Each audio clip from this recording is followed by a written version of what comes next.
Good morning to our next lesson in computer science. Today will be an important lesson. So please, today it's very important that you try to follow along and understand the concepts that I tell you. The concepts will be mostly known, but we put them together in a new way. It will not be super simple, and don't worry if you don't understand the concepts on the first go. You can rewatch the topics because I record the lesson, of course. And afterwards, we will have practice lessons where we repeat all these things over and over and over again until everybody understood what we are going to do today. So please focus. In this very simple example, I would like to bring together three topics. Exceptions, we covered that last time. Inheritance, we covered that at the beginning of the second year, some months ago. And unit tests.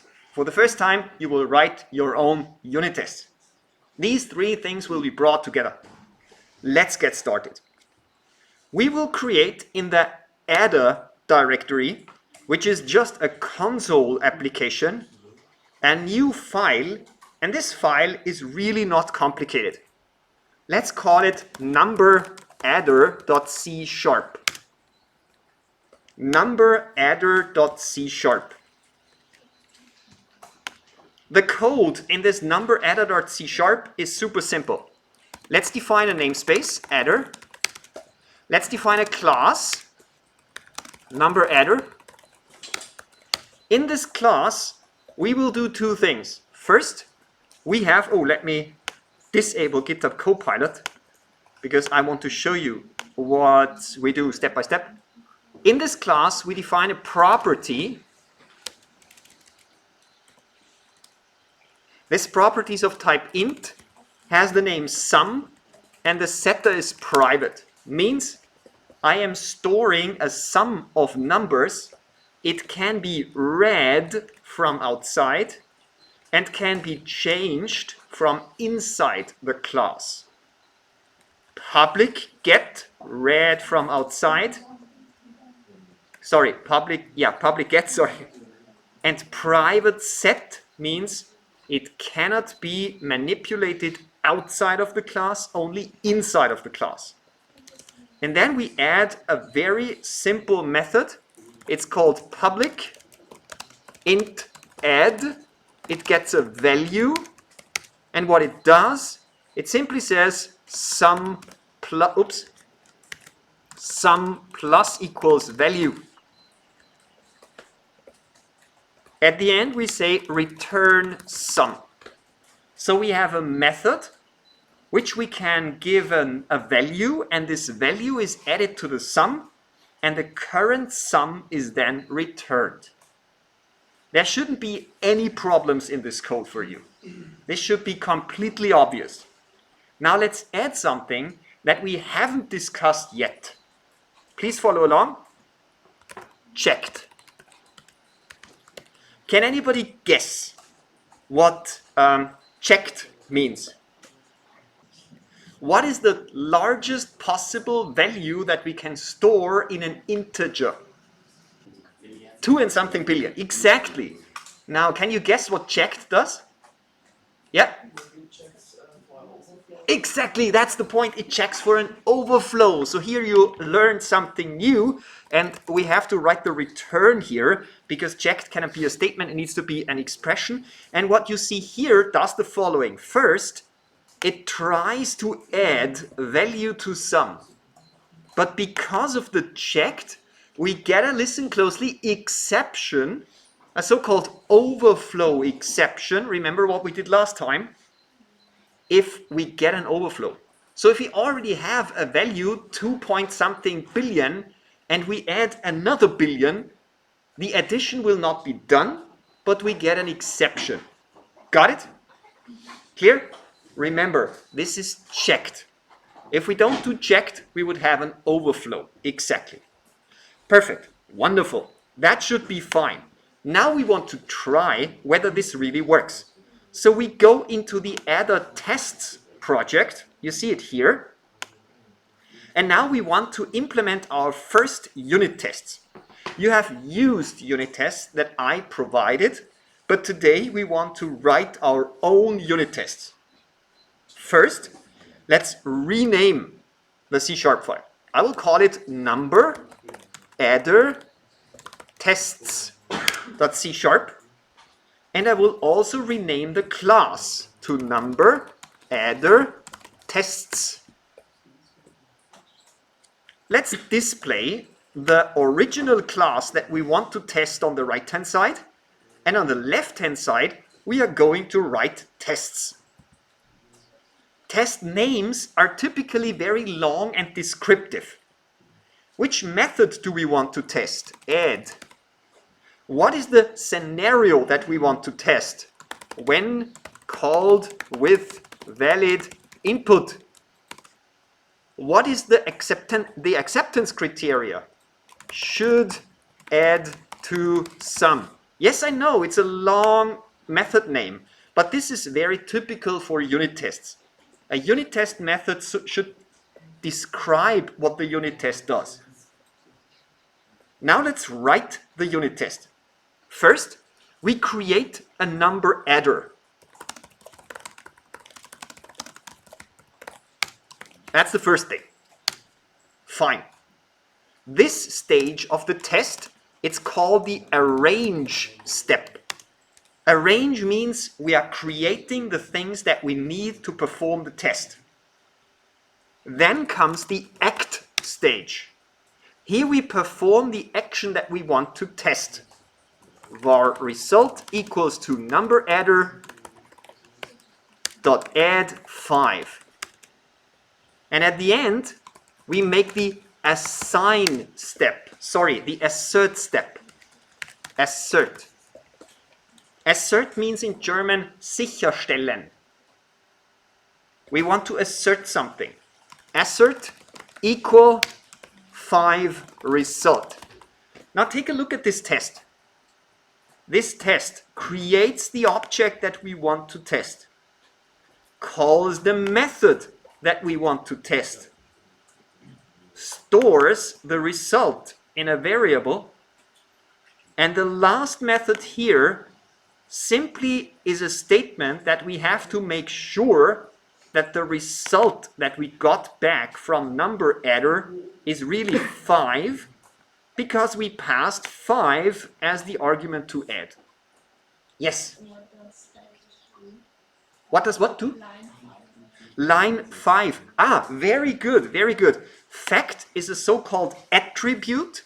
It simply tells Visual Studio Code or .NET that the following method is a unit test. It must be present on top of a unit test. If you forget the fact attribute, then .NET will ignore this method and not run it whenever you execute your tests. So fact is important. Thank you for pointing that out. Now let's try to compile everything. I will do a .NET build. If you are in Visual Studio, you can use the build menu and simply build the project. There shouldn't be any problem. From your previous exercises, you already know how to execute tests. The simplest thing in Visual Studio Code is to use this icon here, the testing icon that you see here, and then you can use either the .NET Test Explorer if you have installed it, or the regular Test Explorer. Simply press the play button.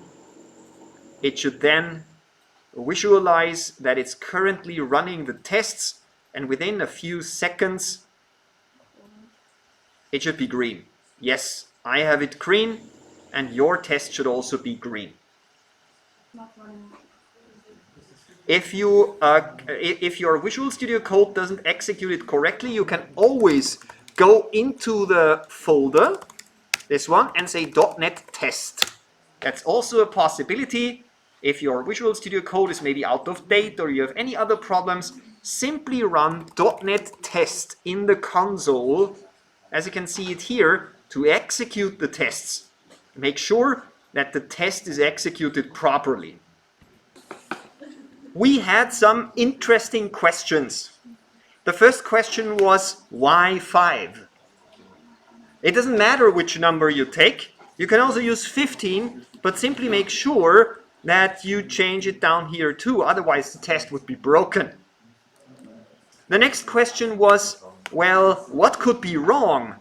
Now imagine that this business logic would be more complicated and you make a simple mistake. I mean, in this case, the mistake is completely obvious. It doesn't make sense to add 1. But if I do it just for the sake of the demo, and if I run the test again, the test will fail. So my program is simply wrong. Let's wait until we see the red X. Should be here within a second. And see, it failed. So I have to fix the program and it works again. Now, stay with me please. A single unit test can contain multiple assert statements. Because in our situation, we do not just want to ensure that the add method returns the correct result, but we also want to ensure that the sum property is properly updated. So we can add assert equal, a second equal statement here with our number adder.sum. See? If I run this, we should be back to a green check. So you see, a single test can contain multiple assert statements. That is perfectly fine. Now we tested whether the add method returns the correct result and the sum reflects the added value. Question, please. Very good point. What you suggest is that you could use a constant for that. Absolutely. If you prefer having a constant because you don't want to repeat this value, then feel free to introduce a constant. This test is so simple that I didn't want to raise the complexity. It would add an additional complexity and it would maybe lead our attention away from what we really want to take a look at, but absolutely, you're absolutely right, introducing a constant would be a good idea. Are we good? Good. Let's try another simple test and then we'll add a certain level of complexity. We add another test by adding fact here, and then we say public void add sum is initially 0. So as you can see, the name of the method clearly reflects what the method should do. It should verify that the value of sum in this number adder is initially, meaning before add is called any time, is initially 0. So in this case, the arrange and the act states are the same. We can say var number adder equals to new number adder, and then we assert equal 0 number adder dot sum. Take a look at this test. What does this test do? It creates a new number adder and it asserts, it makes sure that the sum is initially 0. Before we call add even one single time, the sum starts with 0. Again, it's a very simple test. We want to focus on the mechanics of testing. But imagine a more complicated application where the initial state is not trivial. You can try it, go to the test explorer, run it, and then you should see 2 tests coming up here with 2 green checks. Wonderful. 1 green check. Did you maybe forget the fact here? No, you did? Let me see. Okay, so let's switch gears and let's now write a unit test that, listen closely, ensures that an exception is thrown if we have an overflow. Let's try this test, okay? First, we again start with the fact, public void. We need to find a meaningful test name, add throws overflow exception when sum exceeds max value. I know it's a long unit test name, but I really like long unit test names.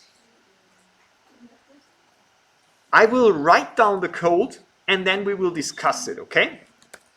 Arrange, that's very simple. Var number adder equals to new number adder. Act, number adder dot add, now comes the important part, int dot max value. Now comes the assert.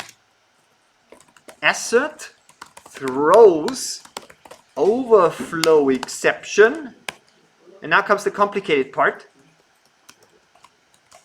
Number adder dot add 1. So let me move it here, move it up, prove that it really works, and then we'll discuss it.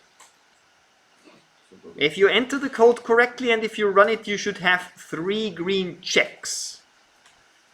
And then we are going to discuss this so that we all understand what's going on here.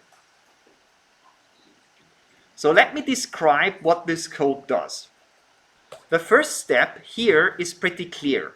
It creates a number adder. Let's take a look at the second step. The second step adds a value to the number adder. And which value does this add? The maximum value that fits into an integer. If you want to know the exact value, just hover over it. It's 2,147,483,647. That's the largest possible integer value. Good? Now the last step is the most important one. In the last step, we specify here a so-called lambda function. You know that already from the expression bodied member. We have used that multiple times. So essentially what we specify here is a function.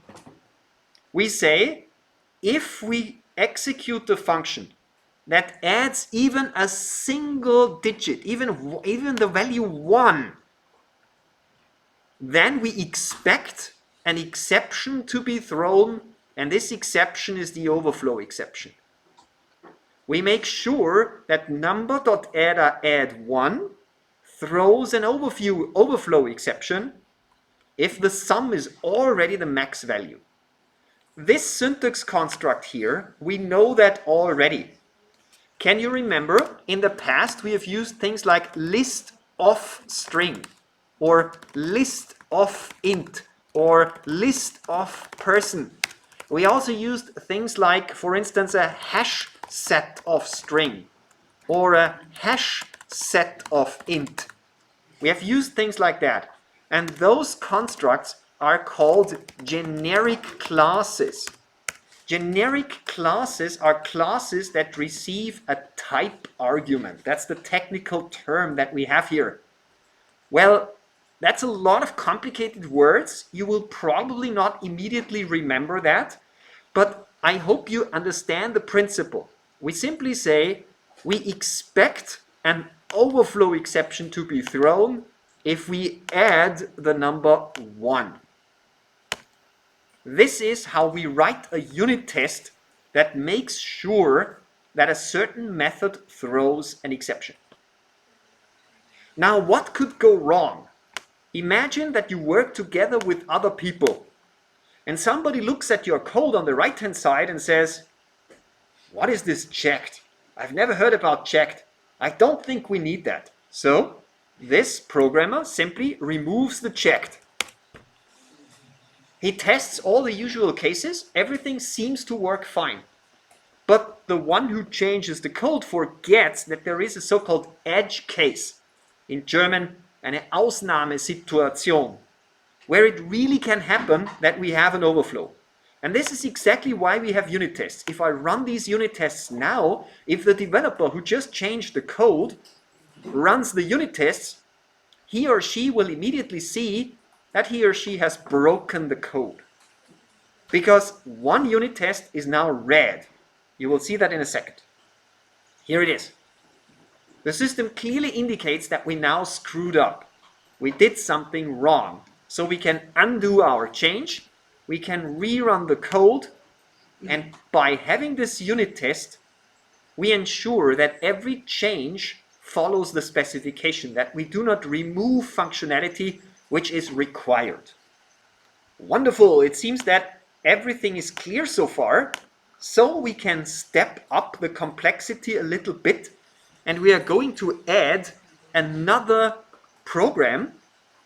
And in the next lesson, we will add unit testing for the second class, okay?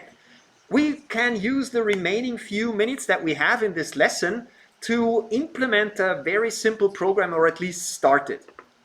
Please add to the adder project another class, another file here. Oops, sorry, here to the adder project. Add another file, and please call it number adder console C#. Let's define a namespace. Let's create a class, number adder console. Shouldn't be a problem for you. And in this number adder console implementation, we add a simple method, int aggregate entered numbers. Something like this. And this code is pretty simple. It starts by asking the user to enter numbers. Something like console write line, enter numbers, Q to quit.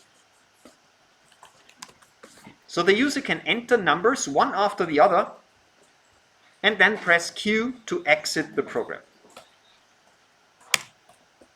Let's use the number adder that we created a second ago. Var adder, new number adder. This is exactly the class that we created a second ago. This is exactly that class that we just created. It simply helps us to add numbers. Let's create a loop, while true. That's an endless loop. Let's ask the user for an input. Var input equals to console readline. You know this. Let's check whether the input is Q. If input equals Q, break. So we exit the loop, we break the loop if the user presses Q.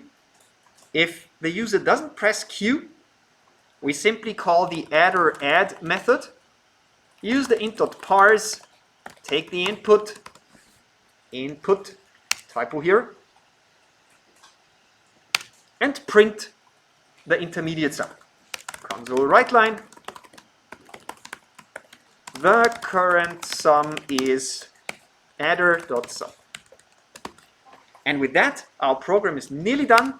At the end, we return the adder.sum. Please take your time to enter this code and take your time to think it through so you really understand what's going on.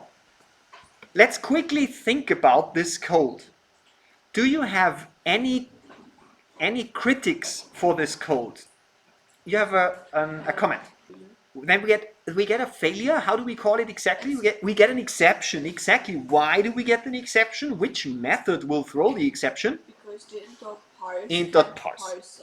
Exactly. We get an int.parse here. We get an exception here. That is correct. So we need to add exception handling. But we also get exceptions in another case. If the user only enters valid values, there is a potential for a second type of exception. Yes? Exactly, it can lead to an overflow exception. If the user enters 2 billions and then in the next round he enters 2 billions again, the result would be 4 billions, and that is too large for int 32. So this add method might throw an overflow exception. That's the last thing that we are going to do, and then we go into the break. Can you remember how we add exception handling? Try before the add statement, and then after the console statement we say catch. First we catch the overflow exception. If we catch an overflow exception, we say console write line, I don't know, the number you entered is too large, something like this. And then we add another catch statement, which would be the format exception. And here we can say console write line, the number you entered is not valid, something like this. And that will make sure that our exceptions are properly handled. So please take another few seconds to add the exception handling. We will now do a short break. After the break, we will recap what this exception handling is, and we will think about how we can add a unit test to ensure this algorithm really works. So, 5 minutes break. So I come back after the break. Let's quickly recap what we did here with these exceptions. We took the code, this code, that might lead to a thrown exception. If in this code we have an overflow exception, we simply write a decent error message on the screen. If we have a format exception, which could happen when we call this int.parse, we write this error message on the screen. So now let's test our program.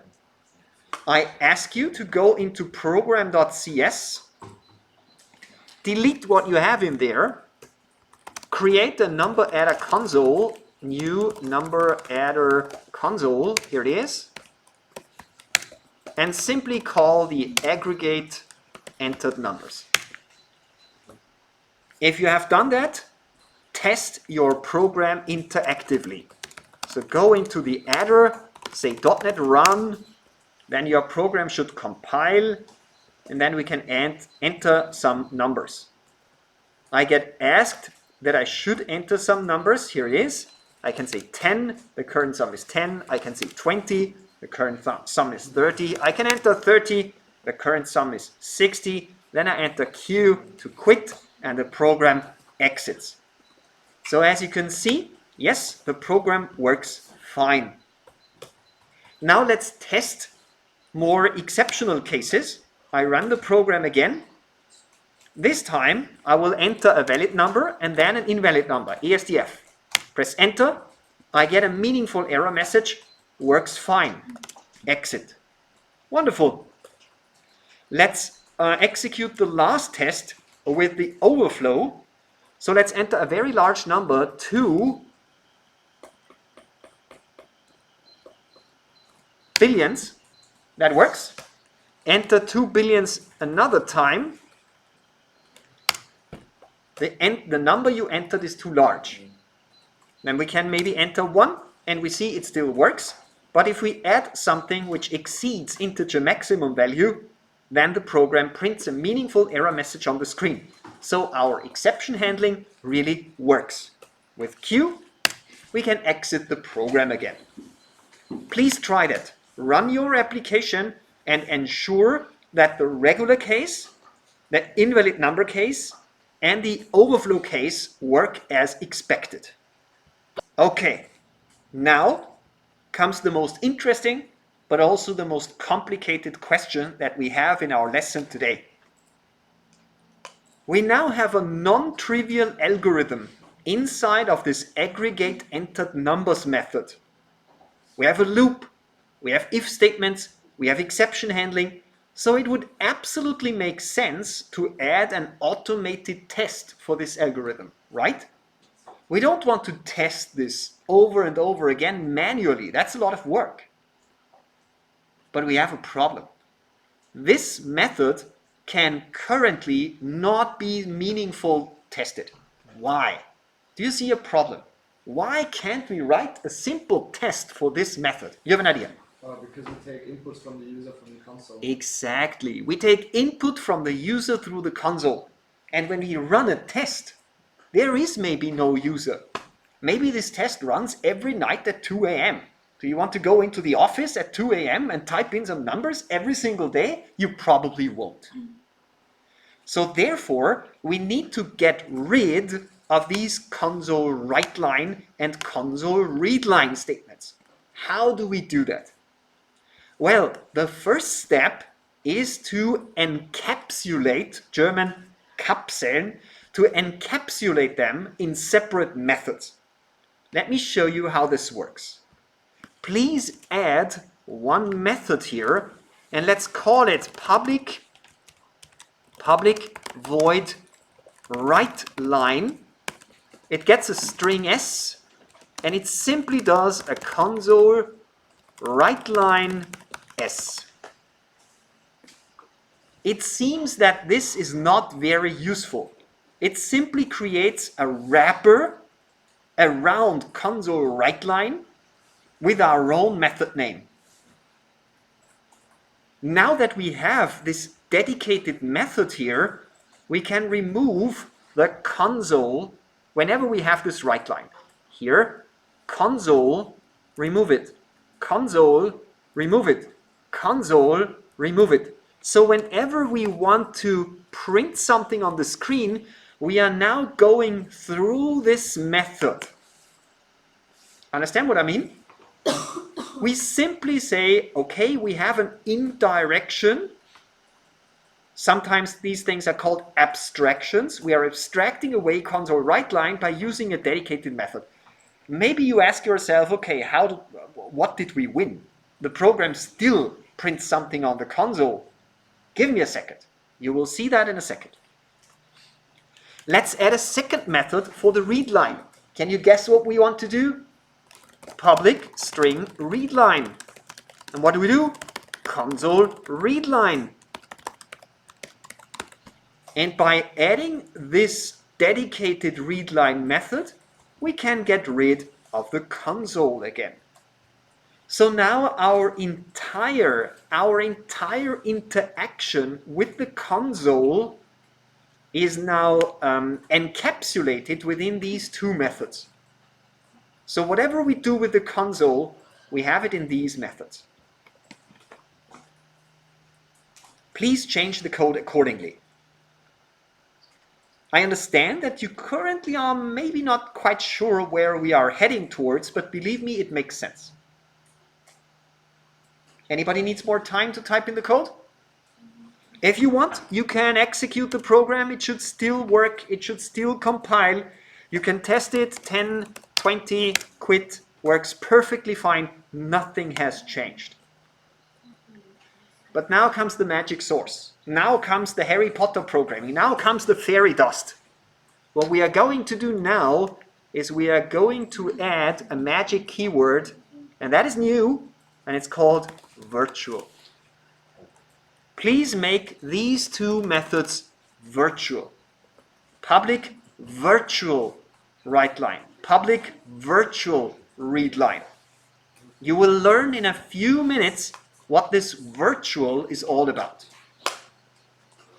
So let's focus on writing a test for this algorithm. And when writing the test, we are going to make use of the virtual keyword. Now we are going to type in a little bit of code, and I ask you to just follow along, and then we are going to discuss this code. Before we have a question. Yes, question, please. Line 15 Line 15. Yes? doesn't work. Line 15 doesn't work. Why? Do you get a specific error message? Cannot assign voids to an Then please make sure that the readline method really returns the data type string. This is not void.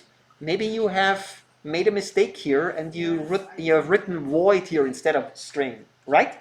Yes. Good. Nice. So let's go into the tests project. Let's create a new file. Let's call it number adder console mock CS. Mock. Do you know what a mockingbird is? You know what a mockingbird is? Let me show you. Now this is a mockingbird. This is the German the German Wikipedia article. Essentially, what these birds do is they are mimicking, German nachahmen, nachmachen. They are mimicking other birds. Okay, and in coding we call the class of objects that we create now so-called mock objects. And you will see in a second why they are called mock objects.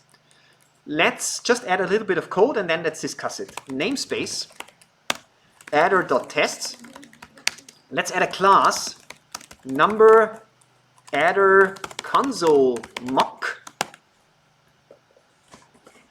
Let's add a constructor parameter inputs. Just trust me for the moment. And let's derive from number adder console. Please try to remember what you have learned about inheritance and derived classes. We have done that at the beginning of the second year. That just means that we are extending the base class. Number adder console, this was the class that we created a minute ago, is the base class for number adder console mock. Let me implement this class and then we are going to discuss it, okay? Public list of string outputs get empty list. Private int number of readline commands get set. Just trust me for the moment. We'll discuss it in a second. And then comes the important part. Public override. And now we are overriding the writeLine statement. And what we do is we say outputs add s. Public override string readline.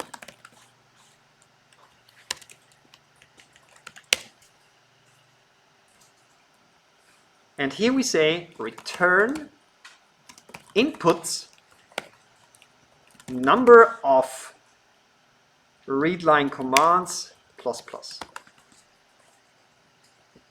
Please type in this code and then we are going to discuss it. You described it perfectly well when I now asked you what this is all about. Let me repeat it for the recording for those students who are not present today. Number adder console mock removes the interaction with the console.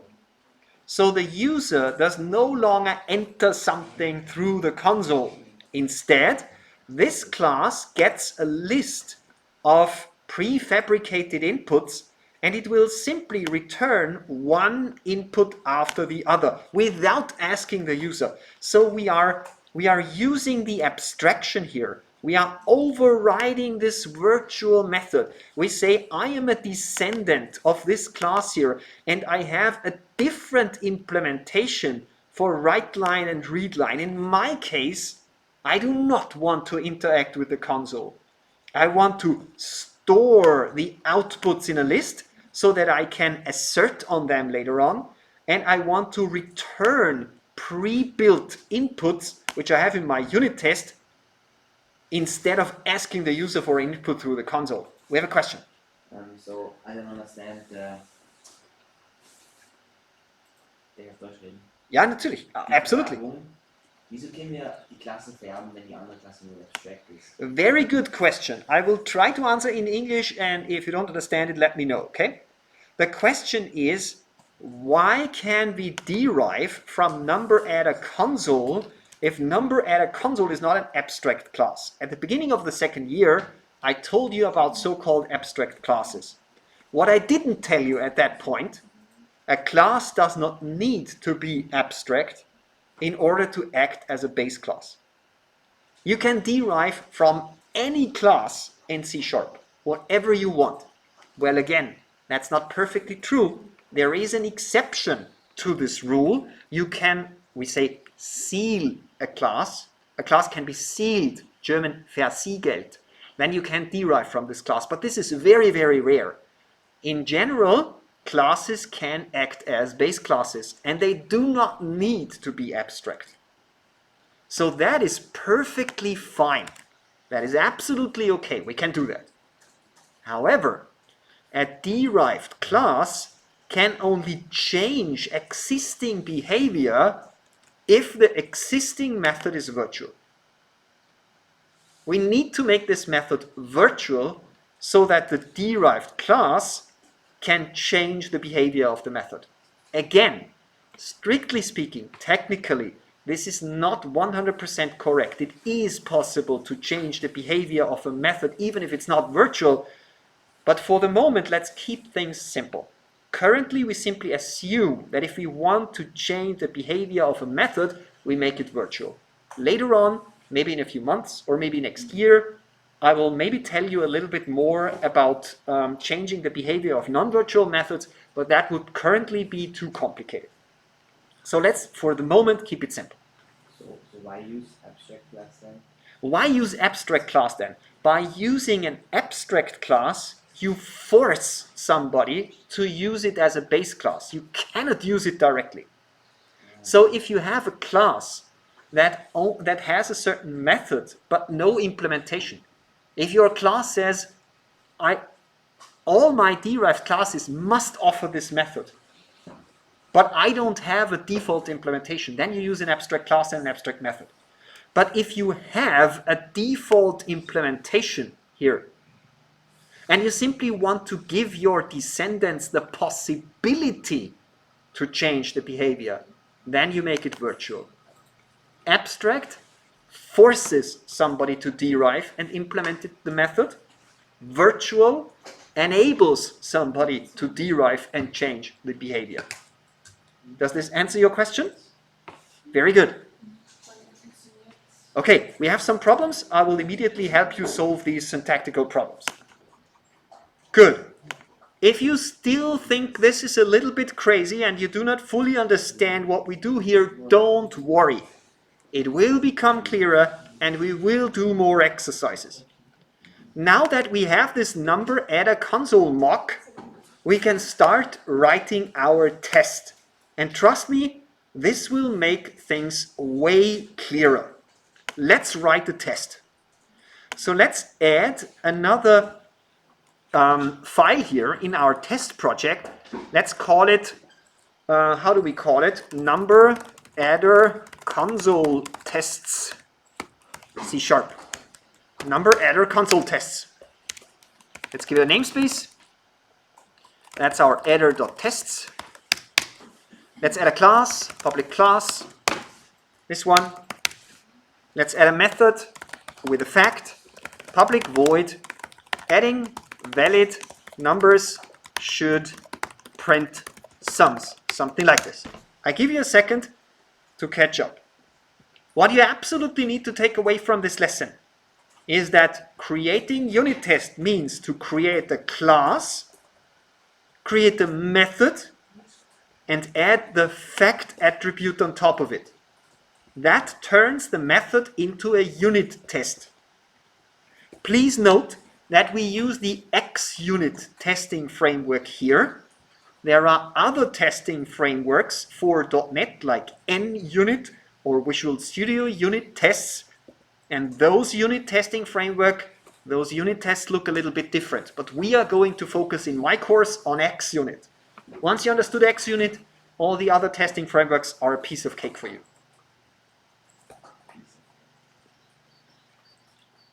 Meaning piece of cake, meaning they are very, very simple to understand. Good, let's write the test. I will write it down and then we will discuss it. Let's start by arranging. Var number adder console mock, I'll call it NACM, like number adder console mock, is a new number adder console mock And now we simulate the inputs of the user by specifying the inputs in an array of strings. So we are simulating that the user enters 5, then enters 6, and then enters Q, like quit. This string array here will end up in our mock class here in the readLine method. So instead of asking the user through the console, we are going to inject those values in our virtual method. I'll show you that later on so you fully understand it. Next one, act. var result equals to nacm.aggregate entered numbers. That will simply trigger the execution of our logic. Remember, this is this complicated stuff here, this one. With the while and the if and the error handling, all these things, this is what we execute here. And last but not least, we add the assert statement. First, let's verify that the result is correct. Assert equal 11, 5 plus 6 is 11, must be the result. And now comes the wonderful thing. Because our mock object is gathering all the outputs in a list, we can now simply verify if the program printed the correct statements on the screen by saying assert equal, use an array, and say the first input must be, let me see if I will copy it out. This is the first output that the program must print.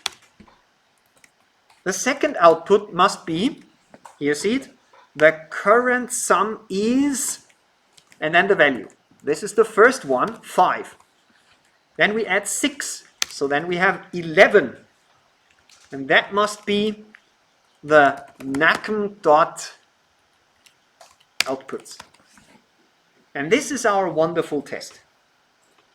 This is the test that we wanted to create. Let me quickly prove that it works, and then we take the time to really analyze it and understand it. Hopefully understand it.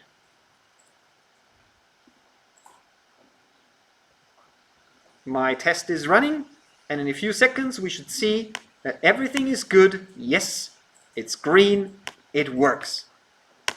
I give you a few more moments to enter this code, and please try to execute this test and make sure that it is green. Once it runs on all your laptops, we are going to discuss it. Okay, now we have solved all syntactical problems and all typos and things like that. Now I would like to describe, I would like to go through with you what's going to happen. Please focus on my screen. This is our test. Here we call a method aggregate entered numbers. In which class is this method? Who can answer that question? In which class did we define the method aggregate entered numbers? Yes? Number adder console. Correct. Number adder console, here we have this method. This is part of the number adder console type. Now inside of this aggregate entered numbers, we will find a method which is called writeLine. When we run our test, now listen closely, when we run our test, which class defines the writeLine method that is called during the test?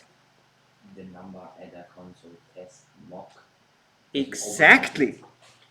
Although this class has its own writeLine method, this writeLine call does not call this writeLine method. Instead, it calls the overridden version of writeLine. Because inside of our test, we have the number adder console mock. So although here we are in the number adder console type, this method does not call the local writeLine.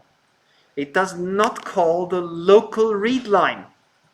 Instead, it looks up the method which is defined in the type that is used here. And this is exactly that overridden and that overridden method. This concept is called polymorphism. You need to remember this term. I'm very sorry. This concept is called polymorphism. Polymorphism means that we have a virtual method, and that in this case the concretely called method is not this one in the base type, but this one in the derived type, because we have overwritten it. If we would not have this override here, if this is missing, then this write line call would call this method. It simply finds the overridden method which is the highest in the inheritance hierarchy.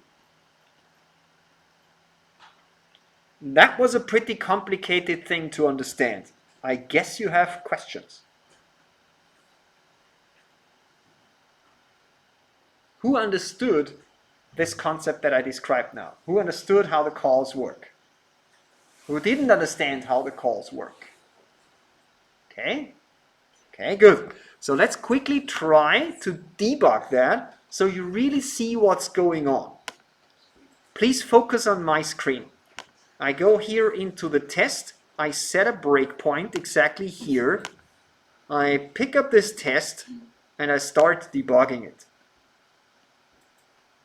It will take a second until the debugger comes up, and it should stop here inside of this test. Let's give it a moment. Okay, I'm now in the debugger. Please try to follow along. We create the mock version of our number adder console. Good. Now we enter the aggregated entered numbers. Here we are. And here we see the write line statement. See that one? Normally you would assume that the write line statement jumps into exactly that method. But in our case it doesn't activate this method because this method is virtual and we have created a derived class that overrides the write line.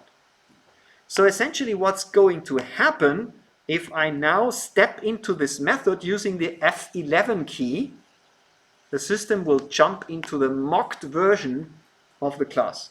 In the derived class, and we jump into this method instead of the method in the base class.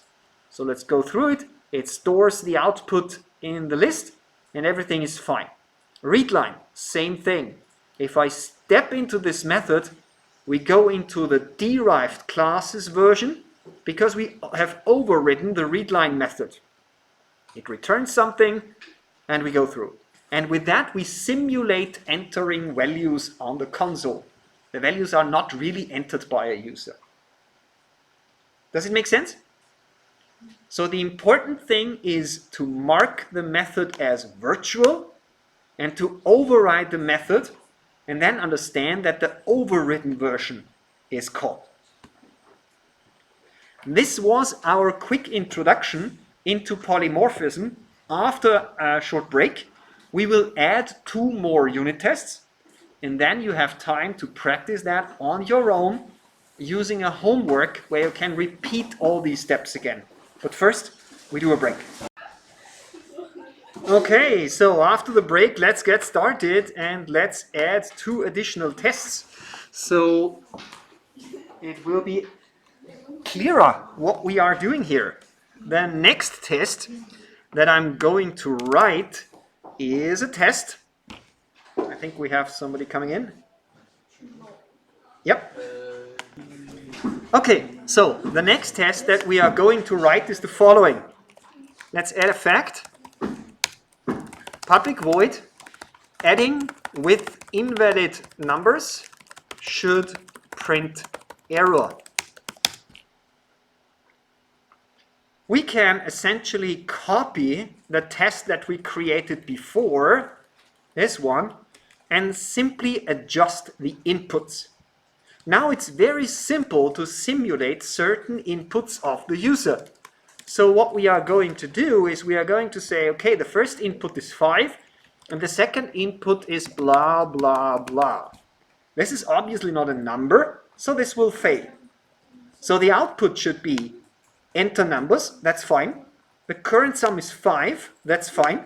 But then we want to ensure that the proper error message is printed on the screen.